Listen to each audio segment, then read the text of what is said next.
इस तो अगला परचा है पंजाबी लोक गीतां विच औरत की संवेदना, डॉक्टर जतिंदर कौर रंधावा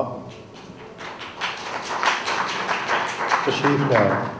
कविता भी औरत की भावनावां की तर्जमानी करती तो मेरे अज के पेपर का विषय भी है पंजाबी लोक गीतां विच औरत की संवेदना। लोक गीतां की लोक साहित्य विचों औरत के गीतां की ते औरत के गीतां विचों औरत की मनोभावना की गल्लां करन तो पहलां लोक गीतां के आम स्वरूप, समाज शास्त्र के खेत्र, कला सोच के मूलभूत मानदंडां की संखेप रूप जानकारी लेना भी बहुत जरूरी है। लोक गीतां के स्वरूप ते उन्हां दी मूल विशेषतावां उपर विचार करन तो बाद एक गल साफ हो जाती है कि किसी समाज शास्त्र के विषय को समझण तो पहलां उस समाज या कबीले के जिउण के ढंग नूं भी जाणना जाए। इस तो छुट जे कला या सोच की गल है, वह साडी कुदरत ते उहदे खुले दिल आधार भंडार विचों ही लभना पैना है। साडे पंजाबी लोक विरसे लोक जीवन नूं कुदरत ने बहुत ही खुलदिली नाल नवाजिया है। जिवें जिवें असीं अपने लोक विरसे ते लोक जीवन नूं मानवी विकास के पद्धर ते जांचांगे तिवें तिवें ही असीं लोक साहित्य नूं समझ सकते हैं। इस लोक विरसे तो भी जाणू हो सकते हाँ। लोक साहित्य या लोक गीतां का सही मुल वह पा सकता है जो अपने सभ्याचार नूं प्यार करता है, जो अपने लोकां नूं प्यार करता है, जो लोक मनां नूं प्यार करता है तो उन्हां दी रीझां ते सदरां नूं प्यार करता है, जिन्हां नूं मुख रख के ये लोक साहित्य रचिया गया है। लोक साहित्य में साडियां ख्वाहिशां, तरले, रस, रंग, मस्ती ते उमंगां पूरियां ना होण करके उपजिया विषाद, ताने, मेहने सब कुछ है। असीं लोक गीतां के आधार की गल करते हाँ तो साडे समाज दी गतिविधियां का स्पष्ट लेखा जोखा, लोकां दीयां रुचियां अबरुचियां का बाहरला ते अंदरला स्वरूप उन्हां दे गीतां राहीं प्रमाणिक रूप में साडे सामने आ खड़ता है। गीत किसी भी जाति विशेष या किसी खास समाजिक किते की धरोहर हैं। इन्हां गीतां विच स्थानक मिट्टी की खुशबू समाई हुई है। इन्हां गीतां का रचनहार इन्हां दी गीतां की सिरजना वेले उसका अंतरमन अहम अंकार मैं रूप रस भिन्ने मोती दिल की गहराइयों चों कढ़ के लियाउंदा है। मुक्त मन की मुक्त उडारी है। ये गीत कुदरती रंगत ते कुदरती भावां वाली सच्ची ते सुच्ची कला है। लोक गीतां विच कल्ले लोक ही नहीं गाउंदे, धरती गाउंदी है, अंबर गाउंदा है, पंछी गाउंदे ने ते बिरछ गाउंदे ने, पहाड़ गाउंदे ने ते नदियां भी गाउंदियां हन। भाव की समुचा वातावरण ही गाउंदा है। जो चाहुंदे ने वो गाउंदे ने। ये ते भावनावां दी बेबाक उडारी है। लोक गीतां दी पद्धर किहो जी भी होवे, कथारसिस की मुढ़ली जरूरत नूं जरूर पूरा करते हैं। कई बार कहा जाता है कि भावनावां हमेशा सच्चियां ते सुच्चियां ही होंदियां ने, पर हमेशा अजिहा होवे ये जरूरी नहीं। मौसम, दिन दिहाड़, तिथ त्यौहार नाल बने हुए वक्खो वक्खरे गीत साडी नज़रे चढ़ते ही रहंदे ने। इन्हां नाल खुशी गमी के गीत भी साडे विरसे विच भरे पए ने। साडे योधियां वीरां नूं पंजाबी लोक साहित्य विच निवेकली थां मिलती है। भैन भरा, प्रेमी प्रेमिका, पति पत्नी, माँ धी आदि दे प्रेम का चित्र भी साडे लोक गीतां विच बहुत वधिया ढंग नाल होया है। पर मेरी चर्चा का विषय है इन्हां गीतां राहीं औरत अपने मन के हल बलबले, रीझां, सदरां, संताप किवें बयानती है, वो अपनी सेवन संवेदनावां नूं किवें बयानती है। और फिर औरत के जीवन में तो बहुत सारे रंग ने। सब तो पहली वो बाल अवस्था है, फिर जवानी के बलबले ने, हां दा साथी लभण की तांग है, फिर सुपनियां दे राजकुमार नाल विआह की घड़ी है, तो फिर विछोड़ा।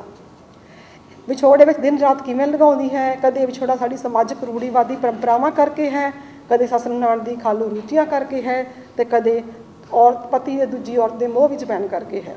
लोक गीतां के अध्ययन समय इस तत्थ नूं हमेशा ध्यान में रखा गया है कि औरत वालों रचे गीत कई थां सुचेत पद्धर ते औरत नूं ही केंद्र विच रखते हैं। गीत समुचे औरत समूह वालों ही ने तो औरत ही विच बोलती है। औरत ने अपने दिल की गल सुनाउण लई लोक गीत नूं ही माध्यम बनाया है। होर ते होर इस्त्री के जन्म लैण तो लैके जन्म लैण तो ही घर का कोई जी खुश नहीं हुंदा। हर माँ पुत्र की माँ बनना लोचदी है। साडे समूचे लोक गीतां विच धी दे जन्म लैण ते कोई खुशी भरिया गीत जां कोई बोली टप्पा तुक हुण तक साडे कन्नी कदी नहीं पिया। इस दे उल्ट धी दे जन्म लैण ते माँ का दुख बाबल का रोसा जरूर नज़र चढ़ जाता है। धी के जन्म को दे के माँ बड़ी शर्मसार ते हारी हुई महसूस करती है। हेठ लिखे जो बोलन लगी उस गीत तो यह गल स्पष्ट हो जानी है। बागे दे विच भी बाबला तेरे जम्मी धी बाबला, कि ये मेरा बांका डोल हाय दड़ वट्टिया हस के बोल। बागे दे विच चुन्नी बाबला ना रखना सिर मुन्नी बाबला, कि ये मेरा बांका ढोल हाय दड़ वट्टिया हस के बोल। इस गीत नूं पढ़ के तो सानूं पता लग जाता है गा के की सी धी दे जन्म लैण तो बाद घर का की हाल है। और वो इस्त्री लोक लाज के भै तो अपने प्यार नूं भी लोक नायक नायिकावां दा ओला देने की कोशिश करती है। जिवें ही रांझा, सोहनी महिवाल, मिर्जा साहिबा आदि कथावां के ओट विच वो अपनियां दबियां भावनावां का इजहार करती है।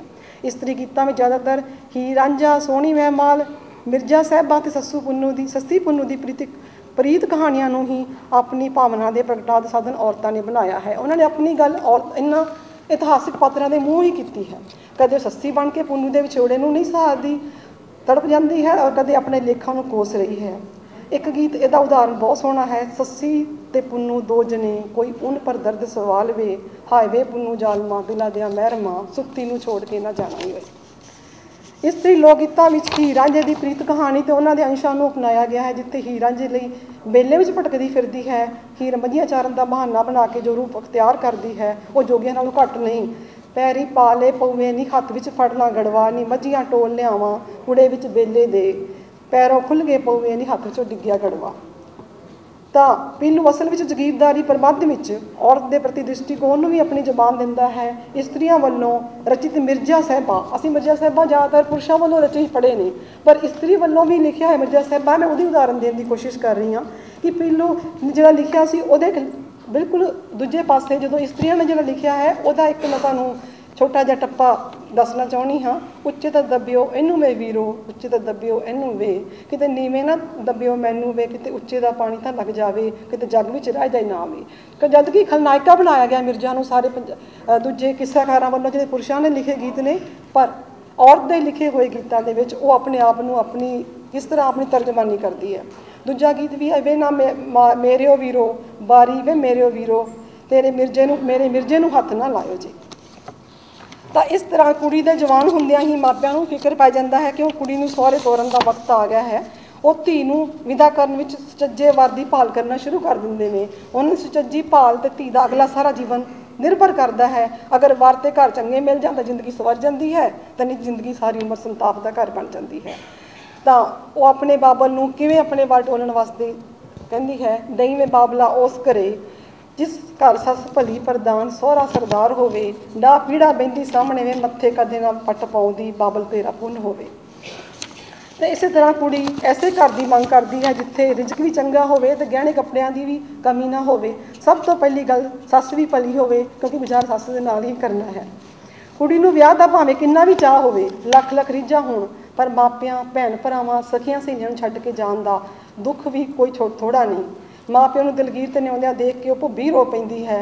ਅਤੇ ਸਾਡੀਆਂ ਪੰਜਾਬੀ ਮੁਟਿਆਰਾਂ ਦੇ ਸਹੁਰੇ ਘਰ ਤੁਰਨ ਲੱਗਿਆਂ ਗਾਏ ਗਏ ਗੀਤ ਜਿਹੜੇ ਨੇ, ਸਾਡਾ ਚਿੜੀਆਂ ਦਾ ਚੰਬਾ ਵੇ ਬਾਬਲ ਅਸਾਂ ਉੱਡ ਜਾਣਾ, ਸਾਡੀ ਲੰਮੀ ਉਡਾਰੀ ਵੇ ਬਾਬਲ ਕਿਹੜੇ ਦੇਸ ਜਾਣਾ, ਸਾਡੇ ਸਾਰਿਆਂ ਦੇ ਮੂੰਹ 'ਤੇ ਹੀ ਹੈ। ਜਿੱਥੇ ਮਾਂ ਪਿਓ ਦੀ ਗਲੀਆਂ ਛੱਡਣ ਦਾ ਜ਼ਿਕਰ ਹੈ, ਉੱਥੇ ਮਾਂ ਪਿਓ ਵੱਲ ਸਹੁਰੇ ਘਰ ਜਾਂਦੀ ਧੀ ਨੂੰ ਦਾਜ ਦੇਣ ਦਾ ਵੀ ਜ਼ਿਕਰ ਆਉਂਦਾ ਹੈ। ਉਹਦੀ ਵੀ ਤਰਜਮਾਨੀ ਗੀਤਾਂ ਵਿੱਚ ਬਹੁਤ ਸੋਹਣੀ ਕੀਤੀ ਗਈ ਹੈ। ਮੈਂ ਹੋਈ ਅੱਜ ਪਰਾਈ, ਅੱਜ ਦੀ ਦਿਹਾੜੀ ਡੋਲੀ ਰੱਖ ਲੈਣੀ ਮਾਂ, ਰਵਾ ਬਾਪ ਦੀ ਬਣ ਕੇ ਗੋਲੀ ਨਹੀਂ, ਮੇਰੇ ਡੋਲੀ ਦਾ ਵਾਲ ਪੁਰਾਣਾ ਨਹੀਂ ਮਾਂ, ਧੀਆਂ ਹੁੰਦੀਆਂ ਨੇ ਧਨ ਬਿਗਾਨਾ ਨਹੀਂ ਮਾਂ।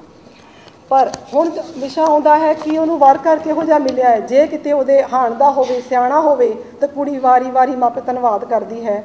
ਦਿੱਤਾ ਗੁਲਾਬੀ ਫੁੱਲ ਤੋੜ ਕੇ, ਬੀਬੀ ਪਤਲੀ ਸੀ ਪਤੰਗ ਜਿਉਂ, ਆਪਣੇ ਬਾਬਲ ਕੋਲੋਂ ਵਰ ਮੰਗ ਲਏ, ਮੈਨੂੰ ਬਾਬਲ ਦਿੱਤਾ ਵਰ ਟੋਲ ਕੇ, ਦਿੱਤਾ ਗੁਲਾਬੀ ਫੁੱਲ ਤੋੜ ਕੇ। ਪਰ ਜੇ ਕਿਤੇ ਹਾਣ ਦਾ ਨਾ ਮਿਲੇ, ਵੱਡਾ ਛੋਟਾ ਹੋਵੇ, ਕਾਲਾ ਹੋਵੇ, ਕਰੂਪ ਹੋਵੇ, ਤਾਂ ਫਿਰ ਬਾਬਲਾ ਵੇ ਸੁਣ ਬਾਬਲਾ ਵੇ, ਜੋੜੀ ਜੋੜ ਕੇ ਜੋੜ ਨਾ ਜੋੜਿਓਈ, ਇੱਕ ਵਰ ਛੋਟਾ ਦੂਜਾ ਰੰਗ ਕਾਲਾ, ਕੰਡਾ ਫੁੱਲ ਦੇ ਨਾਲ ਚਮੋੜੇ ਹੋਈ। ਤਾਂ ਪਰ ਇਹ ਸਾਰੀ ਵਾਰਤਾ ਦੇ ਪਿੱਛੇ ਅਸਲੀ ਕਾਰਨ ਤਾਂ ਗਰੀਬੀ ਹੈ। ਕਿਹੜਾ ਮਾਂ ਪਿਓ ਚਾਹੁੰਦਾ ਹੈ ਕਿ ਆਪਣੀ ਧੀ ਨੂੰ ਅਣਜੋੜ ਘਰ 'ਚ ਦੇਵੇ, ਤਾਂ ਪਰ ਉਹ ਗਰੀਬੀ ਹੈ। ਆਰਥਿਕ ਤੌਰ 'ਤੇ ਕਮਜ਼ੋਰ ਹੋਣ ਕਰਕੇ ਮਾਪੇ ਹਜੇ ਸਮਝੌਤੇ ਕਰਦੇ ਨੇ, ਪੈਸੇ ਦੀ ਕਮੀ ਕਾਰਨ ਪੈਸੇ ਦਾ ਲਾਲਚ ਪੈਦਾ ਹੁੰਦਾ ਹੈ, ਅਤੇ ਕੁੜੀ ਪੈਸੇ ਖਾ ਕੇ ਬੁੱਢੇ ਦੀ ਅਣਜੋੜ ਪੱਲੇ ਬੰਨ੍ਹ ਦਿੱਤੀ ਜਾਂਦੀ ਹੈ। ਅਤੇ ਕਈ ਵਾਰੀ ਤਾਂ ਵਿਚੋਲਾ ਵੀ ਠੱਗੀ ਮਾਰ ਜਾਂਦਾ ਹੈ, ਜਿਵੇਂ ਉਹਨਾਂ ਦੇ ਰਿਸ਼ਤਾ ਉਹਦਾ ਕਿਸੇ ਗਲਤ ਘਰ 'ਚ ਕਰ ਦਿੰਦਾ ਹੈ। ਕਦੀ ਉਹ ਨਸ਼ੇੜੀ ਨਿਕਲਦਾ ਹੈ, ਕਦੇ ਸ਼ਰਾਬੀ ਨਿਕਲਦਾ ਹੈ। ਰਾਂਝਾ ਮੇਰਾ ਪੋਸਤੀ, ਰਾਂਝਾ ਮੇਰਾ ਪੋਸਤੀ, ਮਾਏ ਨਹੀਂ ਭੋਲੀਏ ਨਹੀਂ, ਪੋਸਤ ਪੀਂਦਾ ਮਾਏ 300 ਰੋਜ਼ ਦਾ, ਸੱਗੀ ਮੇਰੀ ਵੇਚਦੀ ਨਹੀਂ ਮਾਏ, ਸੱਗੀ ਮੇਰੀ ਵੇਚਦੀ। ਪਰ ਹੁਣ ਮਾਂ ਵਿਚਾਰੀ ਕੀ ਕਰੇ, ਇਹ ਤਾਂ ਲੇਖਾਂ ਦਾ ਲਿਖਿਆ ਹੈ। ਸੋਹਣਾ ਸੋਹਣਾ ਚੂੜਾ ਉੱਤੇ ਬੰਦਿਆਂ ਦੀ ਜੰਜੀਰ, ਆਖਿਓ ਮੇਰੇ ਮਾਪਿਓ ਨੂੰ ਵੇ ਨਾ ਹੋਇਓ ਦਲਗੀਰ, ਲੇਖਾਂ ਦੀਆਂ ਲਿਖੀਆਂ ਹੋ ਗਈਆਂ।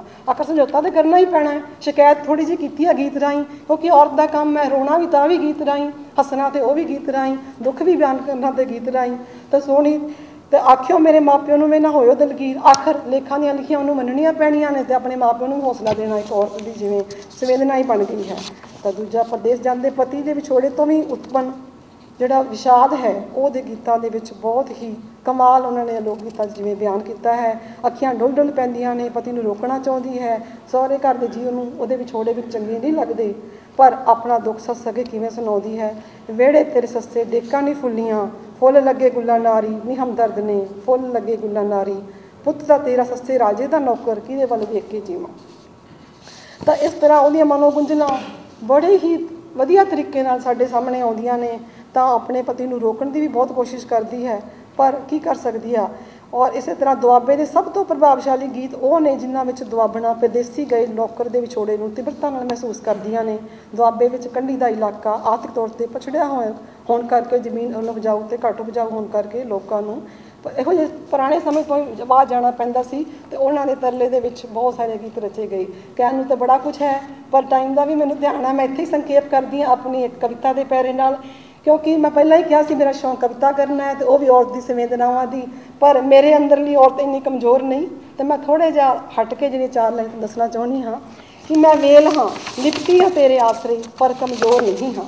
ਇਹ ਤਾਂ ਮੇਰੀ ਫਿਤਰਤ ਹੈ ਤੈਨੂੰ ਵਡਿਆਉਣ ਦੀ, ਤੈਨੂੰ ਉਚਿਆਉਣ ਦੀ, ਮੈਨੂੰ ਕਮਜ਼ੋਰ ਕਰਨ ਦੀ ਭੁੱਲ ਨਾ ਕਰੀ। ਮੈਂ ਵੇਲ ਹਾਂ ਝੁਕਦੀ ਹਾਂ ਤਾਂ ਤੇਰੇ ਅੱਗੇ ਕਿ ਤੇਰਾ ਮਾਣ ਬਣਿਆ ਰਹੇ, ਤੱਕਦੀ ਹਾਂ ਤੇਰਾ ਰਾਹ ਕਿ ਤੇਰਾ ਸਰੂਰ ਬਣਿਆ ਰਹੇ, ਝੁਕਦੀਆਂ ਤੇਰੇ ਅੱਗੇ ਕਿ ਤੇਰਾ ਗਰੂਰ ਬਣਿਆ ਰਹੇ, ਨਿਮਾਣੀ ਤਾਂ ਕੇਵਲ ਇਸ ਲਈ ਕਿ ਤੇਰਾ ਮਾਣ ਬਣਿਆ ਰਹੇ, ਪਰ ਮੈਂ ਨਿਤਾਣੀ ਨਹੀਂ। ਮੈਂ ਲਿਪਟੀ ਹਾਂ ਤੇਰੇ ਆਸਰੇ ਪਰ ਨਿਤਾਣੀ ਨਹੀਂ। ਇਹ ਤਾਂ ਮੇਰੀ ਫਿਤਰਤ ਹੈ ਤੈਨੂੰ ਵਡਿਆਉਣ ਦੀ, ਤੈਨੂੰ ਉਚਿਆਉਣ ਦੀ, ਮੈਨੂੰ ਕਮਜ਼ੋਰ ਕਰਨ ਦੀ ਭੁੱਲ ਨਾ ਕਰੀ। ਧੰਨਵਾਦ।